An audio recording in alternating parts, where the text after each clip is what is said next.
Woof! Howdy, fellow Trailhounds. It's time to end Act 2 of our story of Thomas the Trailhound and the Old Man along the Appalachian Trail. This is episode 23 and our finale for this portion. Enjoy, and thank you.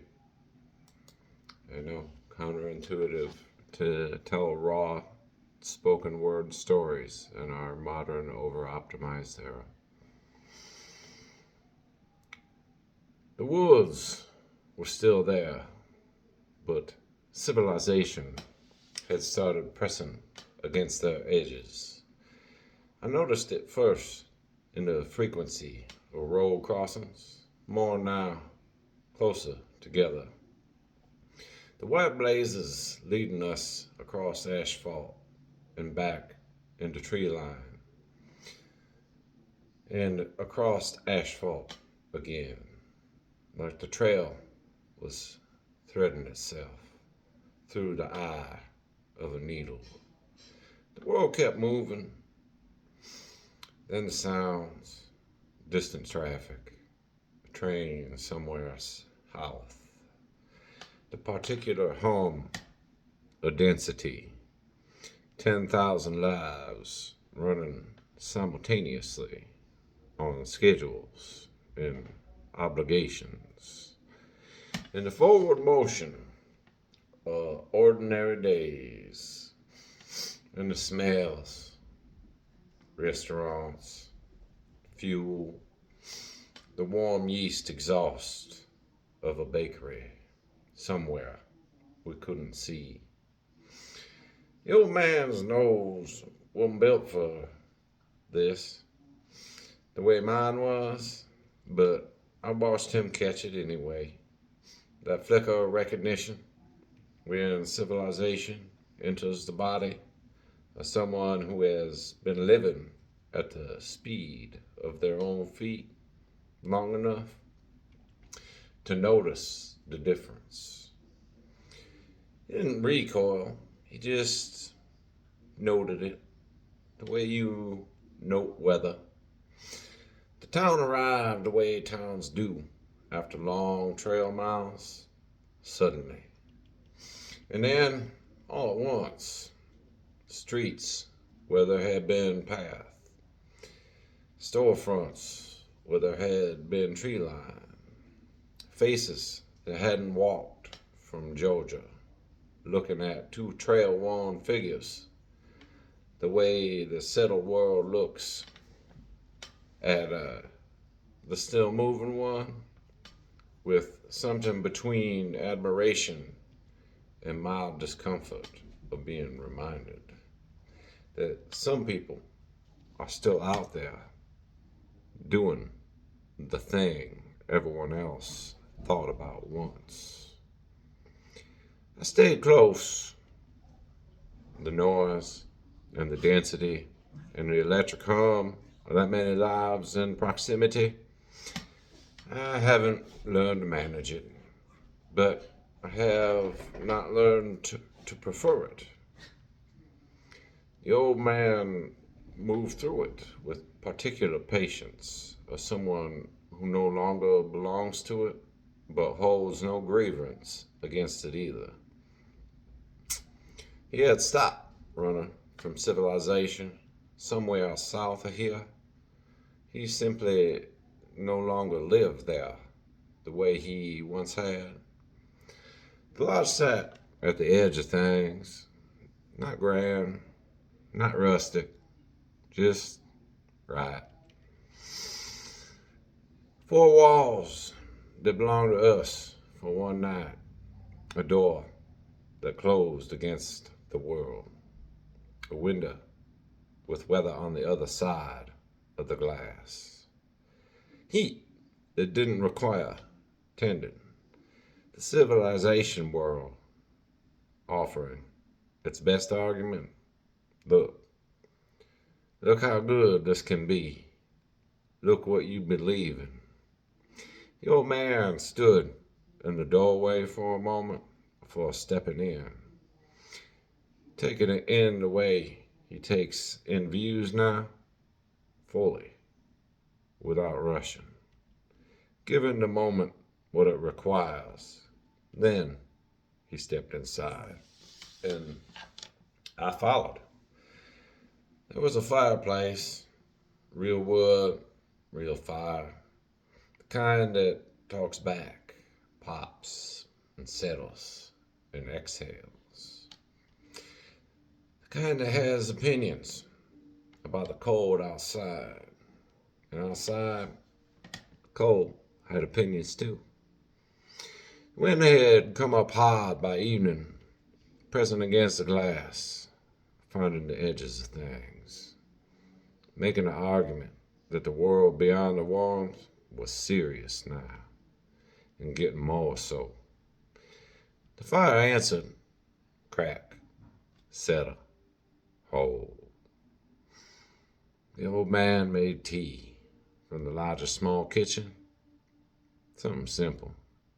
Both hands around the mug. The way he always holds warms.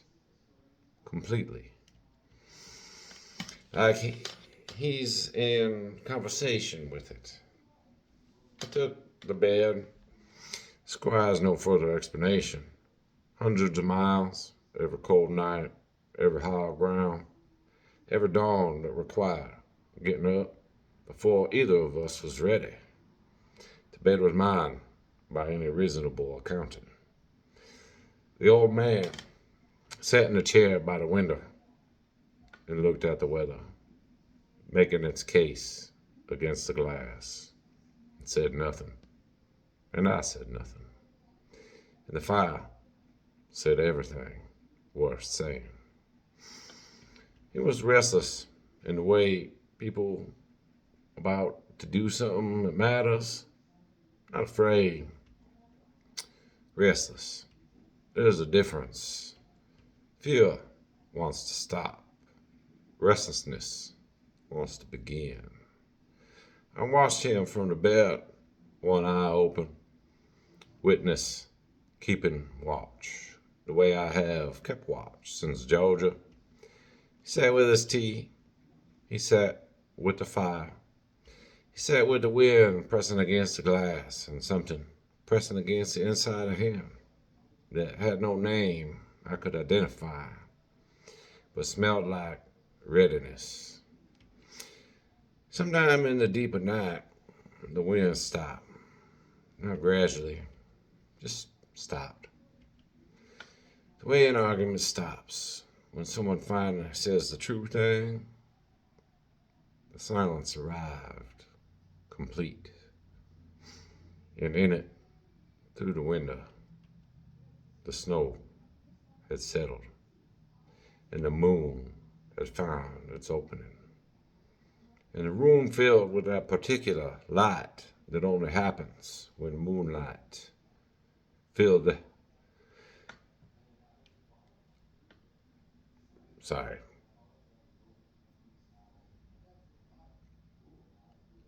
Okay, my brain just farted, so I'll keep going.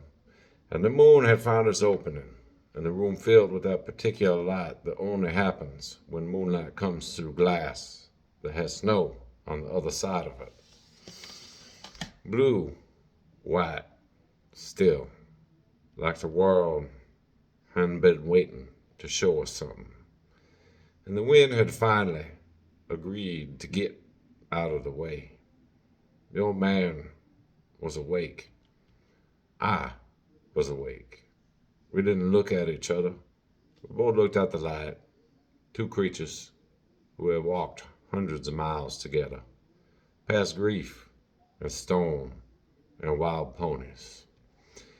And a Marine who left before dawn and open balls where the sky came down to ask hard questions, sitting in a warm room in the moonlight with winter on the other side of the glass, and a trail waiting in the dark.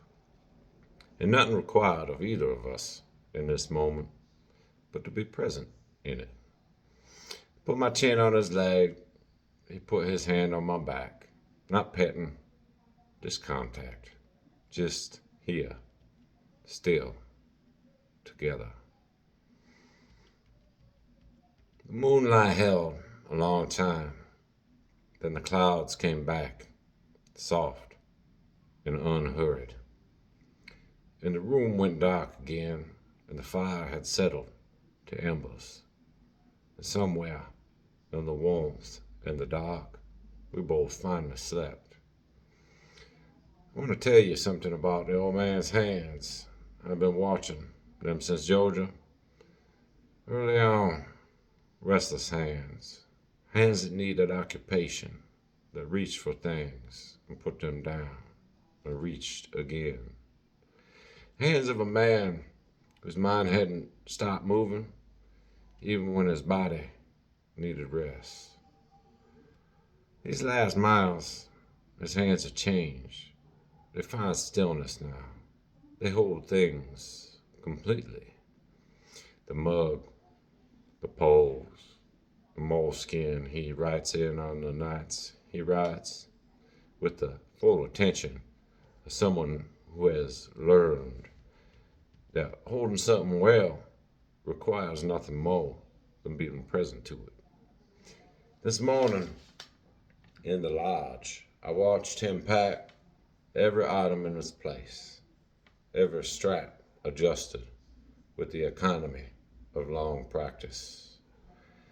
No wasted motion, no restlessness.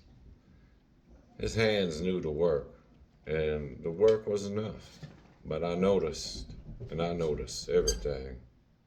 When he rose from the chair, his knees took a moment to find themselves a beat longer than Georgia, a beat longer than Damascus. Cold settling into his joints, the way cold does when the miles have been long enough and the season has turned and the body begins its honest accounting. He didn't complain. He didn't even acknowledge it. He simply waited for himself to arrive and then continued. Sometimes the weather makes bones feel brittle, even when the man knows he's made of steel. We ate breakfast at the Bridges' small table. The old man cooked. He always cooks now. Stopped relying on whatever towns offered somewhere around the Smokies. We ate in the quiet of two creatures who had run out of need for morning conversation and found the silence more than adequate. Outside, gray northern sky, the trail waiting, the white ahead. Someone at a neighboring room around another guest, a civilian, someone with a car and a destination and a return ticket, stopped in a common area. When they saw the packs, you heading north? Old man looked up. Until I'm not. Civilian processed this, looked at the weather, looked at the packs, looked at me, said nothing further, which was, I thought, the correct response. The door of the lodge closed behind us. The warmth cut off clean. The cold arrived immediately, honest and complete. The way truth arrives when you stop avoiding it. Trail north was white ahead of us. The town behind us. The road north fading. The lodge warm at our backs, making its last argument in the language of heat against the skin. The old man didn't look back. I did once. The lodge sitting there in the gray morning, warm windows, smoke from the chimney, civilized world doing what it does without us. Then I turned north and we kept walking. The world behind us was warm. The world ahead of us was honest. The old man chose honest. There are doors in life that only open in one direction. We walked north through one of them. that morning, and the trail took us the way it always does, without ceremony, without promise, without anything except the next white blaze, and the cold, and the miles, and whatever waits at the end of them. Woof.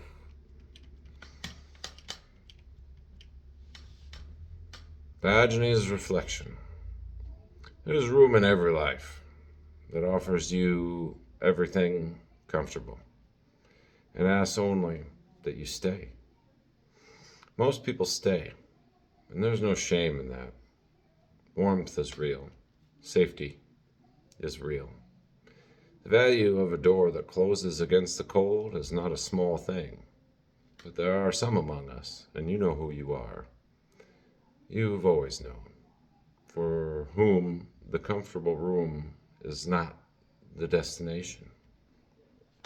It is a test, not because comfort is wrong, because some of us are only fully alive in the chosen difficulty, in the forward motion, in the cold that tells the truth about what we're made of. I have known this in the long training hours before anyone was awake, and the miles that had no witness. But the road and whatever I carried into them, and the seasons of life that pressed against the glass, while I sat in whatever warmth I had built, and felt the pull of north, stronger than the argument for staying. The Anishinaabe have a word for this, the understanding that some paths choose the walker as much as the walker chooses them. The Irish call it something older, the hunger that no hearth satisfies. I call it knowing which direction you're made for and walking there, regardless of the weather. Find your north. The warm room will always be there when you need it. But the trail moves on without you if you stay too long. Faith, family, forward, always. Thank you for listening to my spoken word storytelling to honor my Irish and Ojibwe ancestors. I know everything has to be optimized, flashy, and polished, and brains are out of dopamine now, but I am offering something slower and different. So, thank you. Like, share, subscribe. That's the end of Act 2. We'll continue on shortly with Act 3. It's a big one. Diogenes out.